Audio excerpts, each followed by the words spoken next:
31 көнне ул Татарстан судьяларының квалификация коллегиясы булды утырышы, шунда ФСБның тәкъдиме буенча менің аларның гаризасы каралды һәм алар инде судья статусына туры килми дигән карар чыгарды квалификация коллегиясы. Нәрсәгә нигезләнеп мондый карар чыгарды? Ул алар нигезләнгән судьяларның статусы турындагы закон нигезендә, федераль закон нигезендә судьялар гомер буена судья булып сайланган кешеләр үзе шул отставкага киткәч тә судья нинди хукуклары бар һәм нинди мәҗбүриятләре бар, бөтенесендә башкарырга тиешләр. Менә сезне шушы судьялар коллегиясе нәрсәдә гаепләделәр шушы статустан мәхрүм итү буенча? Гаепләде мен Татар иҗтимагый үзәгенең рәисе булган өчен һәм алар инде аннан бәйләнделәр. Ул закон буенча, ул канун буенча судья сәяси партияләрдә, сәяси хәрәкәтләрдә катнашырга тиеш түгел. Мен әйттем дә, безнең Татар иҗтимагый үзәге сәяси хәрәкәт түгел, ул иҗтимагый оешма дигәч, алар ничектер анда колаклары ишетмәде, чөнки инде ФСБ таләп иткәннән соң инде ничек каршы килеп булганга. Карар бер тавыштан алындымы? Нинди тавыштан икәнен мин белмим, чөнки алар киңәшкә калалар.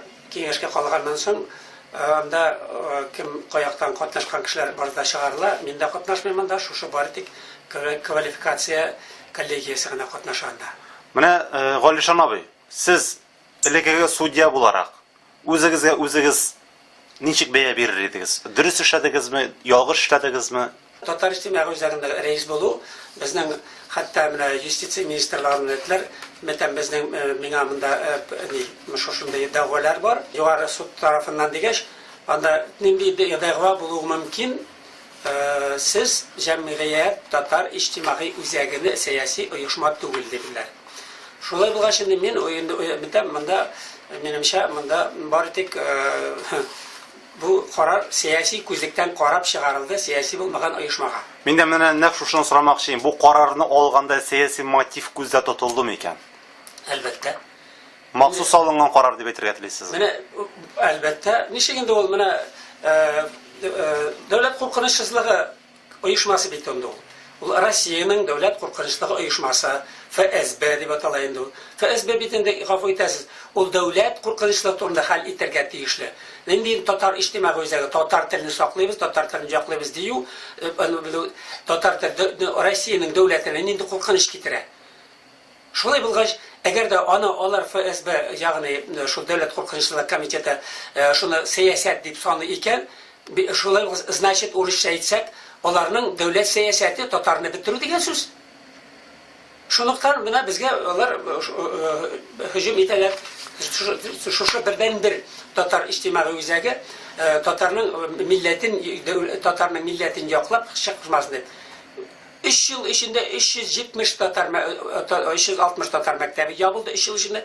Әмма үткән елда шуңа 360ка өстәп тагын 157 татар мәктәбе, 157 башлангыч татар мәктәбе ябылды үткән уку елында. Булар турында бер кем дә авызын ачып әйткәне юк. Татар иҗтимагый үзәге ул турыда авызын ачып әйткәч, нәш ул кирәкми, ул оешма булмасын. Һәм аның җитәкчесен менә хәзер инде алып ташлыйбыз да, шуның белән без аны юк итәргә дигән өмет кенә ул. Галишан абый, менә сезнең вакыйгага бәйле карар Татарстанда яисә Россиянең башка төбәкләрендә дә шушы охшаш карар бармы дип әйтергә телим. Россиядә менә мен шушы миңа дәгъва белдергәннән соң шул дисциплинарное присутствие дип атала. Шул дисциплинарное присутствие, мен татарчага тәрҗемә итеп тормадым. Без шушы өлкәләрнең һәм республикаларның чыгарган карарларын карый. Менә шунда мин карадым, соңгы мәртәбә каралган бөтен шушы шикаятьләр буенча 24 эш, 24 эшнең дә эш эчендә эшләгән судьяларга да шушы ял итә торган судьяларга да берсенә дә шушындай дәва белдерелмәгән. Статусы ягъни алынмаган. Берсенә алынмаган. Исерек хәлдә кеше тапталганнар, аннан соң бизнес белән шөгыльләнгәннәр, ришвәт алганнар, шулар турында бик күп карарлар бар. Ләкин менә бу турында мондый сәясәт турында бернинди карар да юк.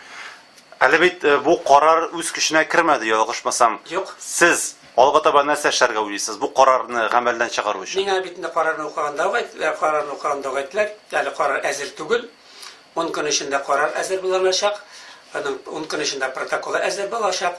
Аннан соң гына мин 10 көн эчендә шикаят язарга тиешмен шул дисциплинарный присутствиегә инде югары суд, Россия Федерациясының югары судындагы шул дисциплинарный присутствие дип аталу.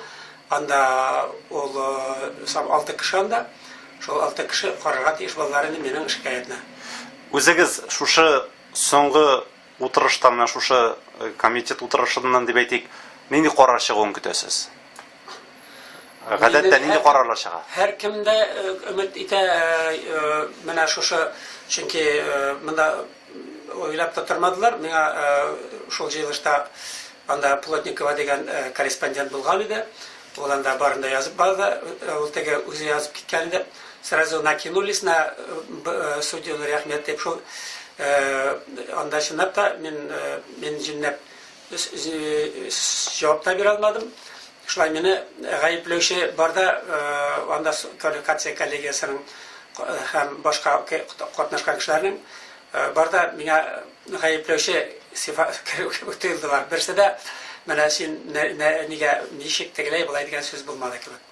Минем өмитемдә бәлки квалификация коллегиясе ның карарын югары суд, Россия Федерациясының югары суды бәлки юкка чыгарыр дип өмиттәмен.